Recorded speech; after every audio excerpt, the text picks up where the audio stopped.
like, I feel calm. I always feel pretty calm going into my fights. Never really get like nervous, or I'm not up at night thinking about bad shit like most people. I feel like more calm going into this fight than I ever have. I fought on Connor, a couple Connor cards or one or whatever. Those ones feels like a big fight, but every time I fight, I feel like I'm the main event, so they all feel pretty similar. I know eventually you will be the main event of a pay-per-view, but for now, this kind of slot of kicking it off, setting the tone. Is that like the perfect spot for you? Yeah, this is where I prefer to be. 7 p.m. I know what time I'm fighting. I get about an hour of media after, so I get to go watch the last couple fights. So it's actually really nice. I like it. I'd rather either be opening up the main card or the main event. So I don't see any other position to be in. That calmness that you feel ahead of this one, do you know what to attribute that to? I'm confident. I'm prepared. I had a great camp. That last camp, I went into that fight with like hurt ribs, and I was like, well, hopefully he doesn't grab me. That's literally like last 3 weeks I wasn't letting anybody grab me. So going into this fight, I feel very healthy, and I think that's probably plays a little bit into that. A lot of people look at this as kind of a milestone, this test, right? The first top 10 opponent for you. Are you looking at this as a milestone in your career, or a chance to improve anything? Yeah, beating Pedro will be a big deal. I think he's only lost to former world champions, but not just beating Pedro, but finishing Pedro would be a massive deal.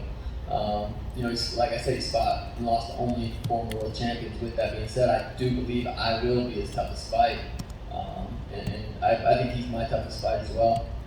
Lastly, for me, a big win here. You've been patient up to this point, like not rushing things, right? But as you said, big deal over a top guy. Do you start to accelerate the run and look to the top of the division, or do you still kind of take the patient approach to moving up? We'll have to see how this fight goes, and maybe I'll spit out a name after Joe Rogan standing next to me, call someone out. I'm a couple of fights away from the title fight, especially if I can get the finishes that I've been doing.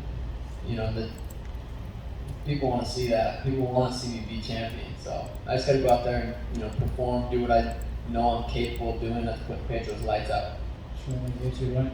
You keep saying how important it would be to finish this fight. Do you actually see a route on how you're going to do that, or is it just I think my ability is so good that I'll end up finishing him however I want? Yeah, I mean, anybody my weight class, I could see me standing across from them and knocking them out. I've done it over and over and over again. It's hard not to envision that.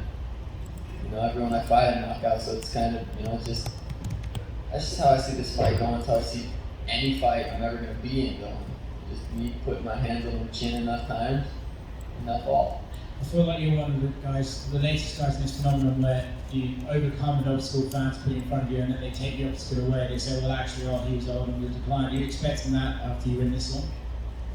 I could submit Habib, and people would be like, yeah, but something. They'd say something. So I have paid no attention to what the negative fans say. It doesn't matter to me. Yes, I'll go out there and finish Pedro, and yes, it'll be like, yeah, but, so, it doesn't matter. Are you wearing 2 watches? Yes. What time is it? Neither of them are right. Is Sean over here?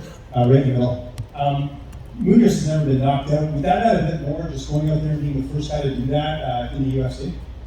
Yeah, it would be huge. I mean, I think it would, I think a win over him will be huge, but a finish over Pedro would be massive, and that's, I'm all about the mask. I'm trying to, go above and beyond and perform for the people, and people want to see people's lights get put out.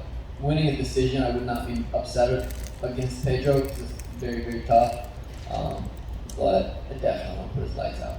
And if you do end up knocking him out or finishing him, where does a win put you in the division? Because again, Pedro's never been knocked out. That's got to count for something. There's a little Russian dude running around saying no one wants to fight him. That's an option. Bob Ront might be an option. He got beat up a couple times, so it might not be. The division's crazy right now. A lot of guys are already booked, so we'll just have to see how the fights play out here in the next couple months. Chito Vera, your former opponent's fighting Dominic Cruz coming up here. Who do you favor in that fight? Just a single spot, Chito. It's hard to count Chito out. I thought, I don't know. Well, I'm excited for that fight. I'm excited to see how that plays out. I think Dominic's gonna. I predicted Dominic would win, and people think that's biased, but I also thought Chito was gonna beat Rob. I thought Chito was gonna beat Frankie, and he kind of did. So we'll see. And just last one for me, what's it been like as a fighter in your career, sort of transcending into the mainstream? I saw you in a jumper a few months ago. Not every fighter's going to get an opportunity like that. How has that been for you, just being such a strong brand in the UFC and just promoting yourself in the proper way?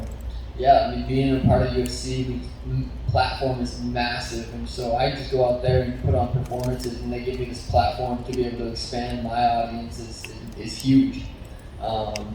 So just super grateful to be able to work with the UFC and they give you the platform to be able to go out there and put on these amazing performances.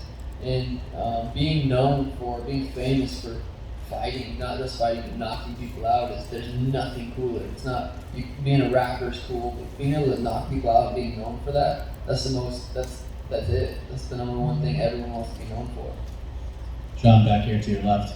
I know the resume of Pedro Munhoz is one of the things that stands out here because of the guys that he has beat and the guys he hasn't. But from a stylistic perspective, what stands out about this matchup? What's the most challenging thing about Pedro's game that gets you excited? His durability is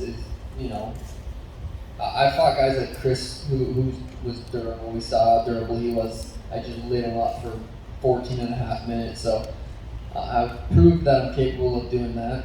His durability is going to be, that's where I think is toughest for him. But obviously he's going to come out there, try to kick my legs. That's everyone's game plan. So I feel like every time I fight, it's like, okay, kick his legs, put him up against the fence, try to take him down.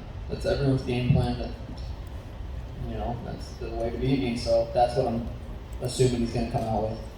You mentioned a few different names of where you could go with the victory on Saturday. One name that keeps coming up a lot that you didn't say was Adrian Yanez, who had a great performance against Tony Kelly on that Austin card and continues to call your name. Is that something that you think could happen sooner rather than later, or is that something because I feel like fans are excited, we could build this thing up for a while until you guys actually get in there? So how do you view your paths at this point? Yeah, that was a super impressive performance.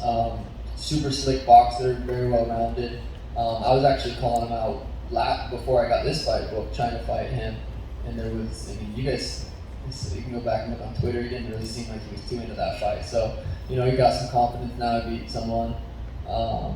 Yeah, that's definitely a fight obviously we're both growing. He needs to win a couple more fights, I'm gonna win a couple more fights, and if we're in the, I'm the champ. Even before that, yeah, I can see that fight happening. I think he needs a couple more performances and he'll be up in the talks with who's next. Last thing, you are excited to fight in this spot because you can do your media and then you can go back and watch the two title fights at the end of the night. So how do you break those two down? Who do you think comes out of those two fights? I don't know. I honestly, it's like, I don't really think about any other fights on the card. I'm excited. I think Max and Alexander are both, top 45ers that ever do it. We watched them fight already twice. Excited for that. I don't know how it's going to play out. My guess is as good as yours. Izzy versus Jared. Jared's a teammate of mine. Izzy's one of my favorite fighters. I'm going to just sit back and enjoy and watch how that fight plays out. Really good card. I'm excited to watch. Sean, just with you here. You've been very mindful, you've been very mindful in your ascent of the UFC about matchmaking, dollars, position on cards. In a sport where we see so many young guys say, I'm going to fight anyone, anywhere, anytime, where did you sort of get this mindfulness from for managing your career? I've always kind of looked at it I didn't just get into the UFC as a fighter. It was like a businessman / fighter. I felt like getting into the UFC was like, okay, I want to make as much money as possible. I'm not going to take a fight on 2 weeks' notice and then my stock goes down because I lost 3 fights in a row. So I've thought about it for a while. I definitely feel like since day one, I've always kind of wanted my career to play out a certain way, and here we are. As we talk about moving up the division and you say, a couple fights away from a title, are you not happy with how much you're making and are you ready for the title fight, or is there still kind of another round of negotiations that has to happen? Yeah, I think, renegotiate, talk with UFC. I feel like we're good, we're partners. The more money I can make them, the more money they're willing to pay me. So I want to go out there and put on beautiful performances and earn my paycheck. I don't want to just tell them, hey, you owe me this much. So I'm gonna go out there and continue to earn my paychecks. Right now, I'm happy with what I'm getting paid. I think I knocked the next guy out, and then before the title fight, I would like to sit back down and say, hey, is this fair? Do you guys agree that this is a fair amount to pay me for this title fight? You know, they have statistics, they have analytics, they know I'm bringing in eyeballs. So I think at the end of the day, they're fair. You know, if you're not going to bring in eyeballs, they're not going to pay you. And last thing, I know